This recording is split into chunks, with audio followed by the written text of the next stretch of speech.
My Tante Judith, Judy, being so elegant and going down the promenade, she would always come to me and look me over and give me suggestions or tell me I look good or I didn't. And growing up, I had the fortune of not only having a grandmother, I got to spend time with Aunt Judy, Aunt Esther, Claire, Sarah, and as you're all hearing, they were very, very special, and we are one heck of a fabulous family.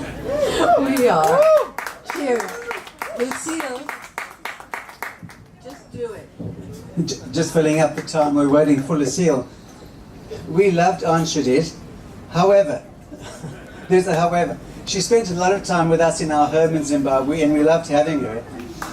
But she used to terrorize my sister Vicky.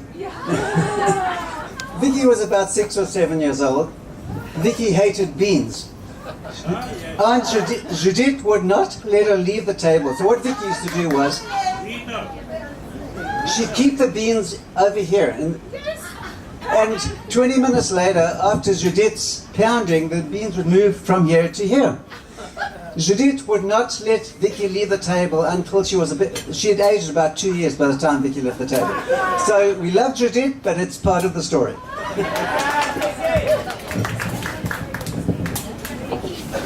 You know what? You don't need a paper. You can speak about your mother. But wait a minute. I want to finish that story. Vicky had the beans on this side at my house too, and Auntie Judith wasn't there. And everybody told her to eat, and she put it on this side. But you threw the food out the window. And your sister went to the toilet and threw it down the toilet. And then we had a dog, and that took care of a lot of the food. Unfortunately, I think I left what I was going to say about my mother in the hotel, and about Auntie Sarah too. But never mind. I'm going to just go back a little bit, because I wanted to say something about my grandparents, Vida and Joseph Menashe, because she was one of 4 sisters, Vida and Julia and Leah and Sarota. Isaac is the grandson of Sarota, and we are the first cousins here are the grandchildren of Vida and Joseph. And Joseph was one of a long line of the Israel family. His mother was Rika Israel. And he went to yeshiva in Jerusalem. And when he came back, I think it must have been a love match, which is a very nice thing. He did homework with my grandmother Vida until she was old enough to marry him. She was the 2 younger ones of the 4 sisters were literate. The 2 oldest were not. And then, of course, they had Regine. And then Uncle Albert. You know, Uncle Albert, as Rachel said, he was always Uncle Albert. He loved Nabucco. It was his favorite opera. He would say, voila. He had his, so said the blind man to his deaf daughter. I mean, you know, all the sayings, like Auntie Regine had sayings.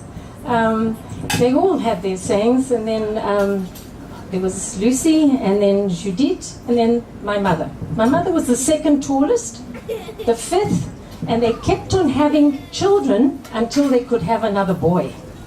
Vanessa's father. The Aladevs, who lived behind, had the boys. The Menashes had the girls until David. And my mother, being number 5, they all went to that school, the Alliance Israélite Universelle, established by Rothschild, and until the laws, the racist laws of 1938. And so Auntie Sarah then went to the convent. But that's how they learned all their languages. They spoke French, Italian, they spoke obviously Ladino at home. They had Turkish servants. They had what I thought was a wonderful house. They kept saying it was wonderful, it was big, it was huge. They had these trees and those, and when you actually tied it down and went to see, I think it was quite small. And it sounded like they were these very, very rich people, you know, but I think their riches were more spiritual and emotional, and the fact that they found family important. So my mother grew up in a family that really made her feel very secure. Her father was extremely authoritarian. He gave the smicha at the Rabbinical College for Shechita. And don't tell Vicky what that means. He would line them up, all of them, and give them cod liver oil and the raw egg, so before they went to school. And I think they were all quite afraid of their father. And my mother was the only one who went to school the day her class was on strike. She was too afraid of her father not to be in class. And you know, my mother was a strong woman. Don't you remember her? I mean, really. Anyway, so she was, after Auntie Judith married and went to Benghazi, I think it was Benghazi, and her sister Lucy went to Egypt, and then came 1940. I think in 1939 what happened was her father was walking when it was the Easter parade, and some official knocked his hat off, and he was so insulted that he said this is it, they were going to leave. And Vanessa found the ticket. They left on the 30th of March from Trieste, and to go to the Congo, because that's where he had two brothers, and he needed to be able to make a living and work for someone who would let him be Shomer Shabbat. So he had his two brothers, Musani and Yedidia, who lived in the Congo. I'm sure, Rachel, you remember Jenny Levy and Albert and all of these, they were all there, right? So they were on the boat from Rhodes, my mother and Auntie Claire, Auntie Sarah and David and the parents, and the boat had an accident. They had to go to court and explain what happened in the accident, and then get another boat from Trieste. And Vanessa, the ticket is in the website. It's amazing. But in Trieste, Auntie Claire and Auntie Sarah decided that they were going to go see the city, and the captain of the boat needed to leave. And our grandfather had to decide, was he going to take all of them off the boat or leave without the two girls? And luckily they arrived, came to Beira, went to the Congo, and it wasn't very long that I think in 1943, was it 1943, Yosef, that your mother died? 1944. 1944. In 41. Your mother in 41. Okay. And so then after that, my grandmother got very, very depressed and very ill, and some idiotic doctor or psychologist gave her an arsenic-based tonic. And it was the war years. There were enemy aliens. There were Italians in the Congo. There was Auntie Sarah, I think, had a connection, or someone had a connection with the embassy, and our grandfather wasn't allowed to go with our grandmother to Cape Town, but my mother went with my grandmother by plane to Cape Town for treatment, and unfortunately she was too far gone, and she said to my mother, the last words were, Esther, always dress smartly. And she was apparently someone who would go in the carrosse to the Mandraki or wherever, and the Italians, the soldiers at the bottom of the street, would look at her and say, "Che belle gambe che fanno morire," or something similar like that. What beautiful legs to die for. Apparently, and then you look at the photos and she's not exactly that what that looks like, I think. Anyway, but you need to see, don't you think? I mean, really, it's very interesting, I think. The stories, they got bigger and bigger. But, so my mother, the day after they got to Cape Town, her mother died, and she stayed there in Cape Town. She was saying Kaddish for her mother. And my uncle's father noticed her. My father's uncle. And, well, to cut a long story short, my mother went to a place in Zimbabwe called Kwekwe to tell her aunt, Isaac's grandmother, Sarota, what had happened to Vida. And so happened that that was where my father lived. And the great entertainment of the city was going to the Hebrew congregation meetings, and afterwards coming home and going to my great uncle's house where there was a piano, and Santo Kodron would sing these operas and these arias from the operas. And 6 weeks later my parents were married. And if you see a picture, I don't know if you've seen that picture, two very, very happy people. Those are my parents. Rachel was a flower girl. Isaac's two sisters were flower girls at my mother's wedding.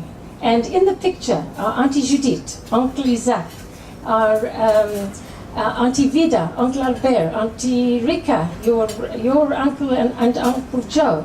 And I think Eli Ferreira. All of these people are, and my grandfather, Joseph Menashe. And I think that my mother had, she was a very strong person. She knew exactly who she was. She knew what she wanted to do. She couldn't cook. She went to Auntie Vida. She learned how to roast pumpkin. She learned how to cook. She became a very good cook. My father's family fell in love with her. For them, she was a shock. She was a Shana Shiksa. They were these Ashkenazis, and they had never come across someone like this. She put wine in the chicken. I mean, really, she did things. My father's first cousin told me the other day that she had all his uncles panting after her. She was, I suppose, a little bit of spice. She made the gehackte leber very spicy. She made, the chopped liver and the chopped herring. She made them with her special, in her special way. But she also worked very hard with my father. She worked in the family business, which was his family business, and she also later on worked together with my father in their own business. And her regret was only having one child. She loved all her nieces and nephews. Rachel, and I was almost going to say Pupi, but I'm going to say David. They were it was her best when you came and stayed. And afterwards it was Vivian and Vicky and Victor, and then later on, Vanessa. These were people that were always in my mother's life, and it was like we were not divided. It was a very coherent and close family. If anybody it was my bat mitzvah. They all came. Your mother came. Auntie, they all came. They made all the little delicacies. They made everything all together. And what I wanted to say, just to end up, that, because I can't remember what I wanted to say really, but anyway, I can talk forever, it seems. My great-grandmother was Lavava Fasana, and she would say to her son-in-law, Joseph, she would say, Joseph, do you think we will ever be able to go back to Jerusalem? And when I look here, I see that Jack lives in Jerusalem and he has all his grandchildren. I see that Lucy and Lenny's children are in Israel. I see that Auntie Judith's son is in Israel and his grandchildren. And I see who else do I see? I don't see, but I think that it's very, very special. I started counting, and it's wonderful that not only are we here in Rhodes to go back and to where they came from, but I'm very glad that there's a continuation of what they really, really wished, which was to be back in Jerusalem and in Israel. So I don't know if I gave you a picture of my mother, but you knew her anyway.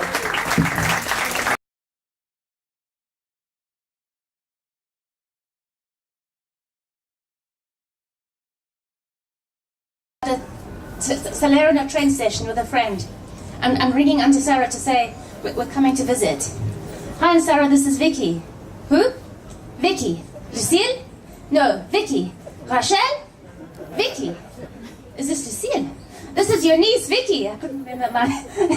So, I don't know who you are. I'm the daughter of Claire. Vicky. Who? Vicky. I'm bellowing at the train station. Is this Lucille? No. Is this Vanessa? It's Vicky.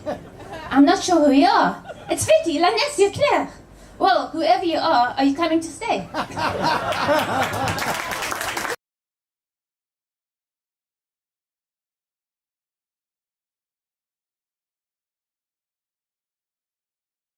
I think what's very special about Sarah is that she did something very different, and at a time where everyone was, all her sisters, everyone was getting married and doing the traditional thing, she actually, after traveling, I think visiting the family in the US for a few months, a year, I don't know how long she was there, she decided to leave the family and go live in Europe, in Italy, on her own, and start working, and she, at the end, turned out to have a very, very successful career in translations, being completely independent, and I think she's the only sister who actually succeeded having to rely on nobody.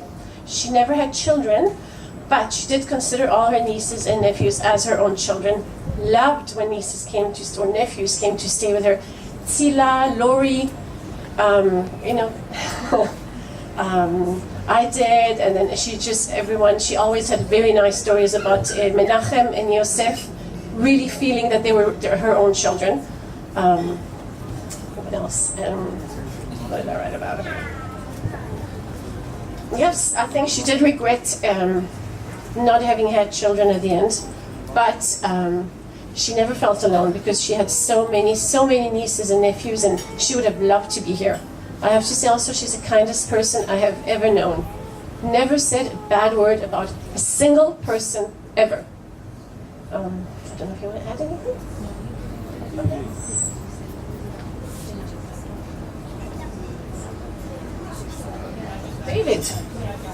David, the youngest, mischievous little spoiled boy, was my dad. What can I say about him? He always told me stories about roads, so I know. Always told me about all sorts of parts of roads, a place where they had a lot of butterflies. I don't know where this is, somewhere in Rhodes, that we maybe can get to visit. He told me a story of eating at the house. They had grapevines outside. They would eat outdoors. And he was with his grandmother, Fasana, who had a funny little hat. I don't know, Lucy, did you hear the story? And they had a mouse fall on his 90-year-old grandmother's hat. And he just scurrying around her hat, and he thought, well, if he's going to tell her, she's probably going to have a heart attack there. So he I don't know, he flicked it off. That was a story that I heard a lot. I actually wanted to say all sorts of things that actually Sarah once wrote in a letter about Rhodes, but maybe not, this is not the time, maybe tomorrow evening, about life in Rhodes, their giant house. A long story, but maybe this can be tomorrow night. I don't want to go on too long. My dad's passion was music. He played violin in an orchestra, and I think if he could have, he would have pursued a career in music, and circumstances in the Congo he couldn't. He shared his passion for music with his nephews. I think David Franco, I think Rachel, Richard Assayas, who you might not know, he's a relative of one of our grandfather's brothers. He brought him, I think he gave him violin lessons, so that was a big part of his life. Another thing my father was very well known for was his practical jokes. He did a lot of. He was known. He was, he was invited once to some friend's house, and he threw plates on the wall. He thought that was very funny.